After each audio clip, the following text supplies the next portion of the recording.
আজকে সকাল সকাল একদম বেরিয়ে পড়েছি ট্রেন ধরবো বলে, তোমাদের সাথে বাড়ির থেকে কোনো ব্লগ শেয়ার করিনি। এখন আছি কৃষ্ণনগর স্টেশনে, আর দেখতে পাচ্ছি স্কেলেটারে উঠতে কিন্তু বয়স্ক মাসিমারা কিছু ছিল যারা ভয় পাচ্ছিল। আমাদের ক্ষেত্রেও কিন্তু প্রথমবার কিন্তু ভীষণ ভয় লাগছিল, পা দেবো কি দেবো না কি হবে, মনাও সেই ভয় পাচ্ছিল।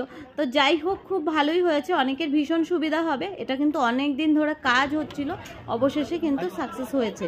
তো এখন এখান থেকে আমরা চলে যাব কোথায় আর কেন এসছি আর কি কি করব, একটু শপিং আছে, কেনাকাটা আছে, পুরোটাই তোমাদের সাথে শেয়ার করব। তো সাথে থাকো, পুরো ব্লগটা কন্টিনিউ করো। ওখান থেকে এখন আমি যাব হলো টুকটুকি নেব। টুকটুকি নিতে গিয়েও দেখতে পাচ্ছ কৃষ্ণনগর কেমন ভিড়, আর তবে প্রচুর টুকটুকি, কোনো সমস্যা নেই। তারপরে এই দোকানটা থেকে অনেক দিনের একটা পুরনো দোকান থেকে খেলাম বেসনের লাড্ডু, খেতে দারুণ ছিল। আর বাবু নিল একটা হলো এনার্জি ড্রিঙ্ক, আর মনা একটা সেই ম্যাঙ্গো ফ্রুটি। তো আমরা এখান থেকে এটা খেয়ে নিলাম, স্কুলের কাজটা কমপ্লিট করে এখানে কিছু খেয়ে তারপরে এখন ভাবলাম একটু শপিং করব, তবে বেশি দূর যাব না, পাশেই ছিল এম বাজার। তো আমি ভাবলাম চলো এম বাজারে আজকে কালেকশনটা দেখা যাক কী কী আছে, আর টুকটাক কেনাকাটা করবো, খুব বেশি কিছু কেনাকাটা করব না। কিন্তু আমার ক্ষেত্রে এটাই হয়, টুকটাক করবো বলে ঢুকি, কিন্তু অবশেষে অনেক কিছুই কিনে ফেলি। তো সাথে থাকো, পুরো ব্লগটা কন্টিনিউ করো। এখানে কিন্তু ভীষণ অফার ছিল, একদম 50% অফারে ভীষণ অনেক অনেক কুর্তি ছিল, 30% ছিল। তো মন বলছিল দেখি দেখি, যদিও ভেবেছিলাম না কিনবো এত।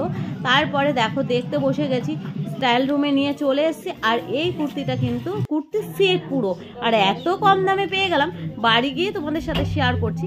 আর এটাও দেখতে পাচ্ছ খুবই কম দামে দুটো সেট পেয়ে গেছি, আর দুটোই ভালো লাগলো। তবে আমার একটু হাইনেক গলা পছন্দ হয়, যেটা একটা হলে আর একটা হয়নি। আর ব্যাগ ভর্তি হয়ে গেছে, আর বুঝতেই পারছো ব্যাগ নিতে গেলেও এখানে 5 টাকা দিতে হয়, তা একটা ব্যাগেই দিয়েছে। কিন্তু একদম দেখতেই পাচ্ছ ব্যাগটা হলো কাগজের ব্যাগ, জানি না টিকবে কিনা, এত ওয়েট নিতে পারবে কিনা।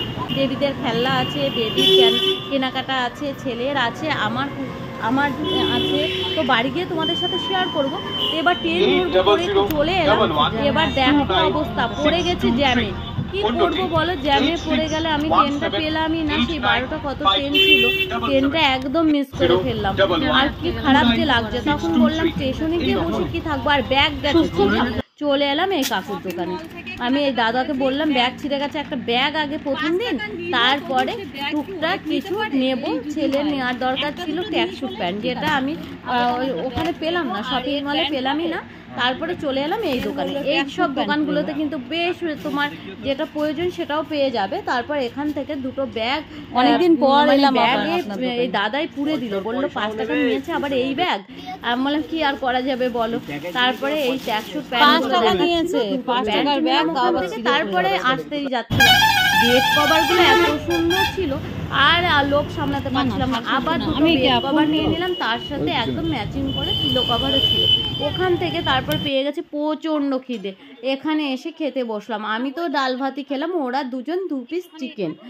আর তারপরে চলে এসেছি বাড়িতে, দেখতে পাচ্ছ ওরা কি কি খেলনা নিয়ে এসছে আর কি কি আছে। পুরো ব্লগটা কিন্তু তোমাদের আমি পরে দেখাবো। তারপর কি বলতো, এখন ধরো স্নান করবো, এখন আর তোমাদের মানে ট্রেনে করে এলে আমার স্নান না করলে ভালো লাগে না। পরে আমি তোমাদের শপিং ভিডিওটা পরে শেয়ার করছি। তো আজকের মতো টাটা। কেন বলো তো, একদিনে বেশি বড় ব্লগ হয়ে গেলে তোমাদেরও মন বসবে না। তো অন্য দিন আমি অবশ্যই শেয়ার করছি কি কি শপিং করে নিয়ে আসলাম আর কত দামে। তো আজকের মতো টাটা। যদি তোমরা ইউটিউব থেকে দেখে থাকো অবশ্যই সাবস্ক্রাইব করে দিও, আর ফেসবুক থেকে দেখে থাকলে অবশ্যই ফলো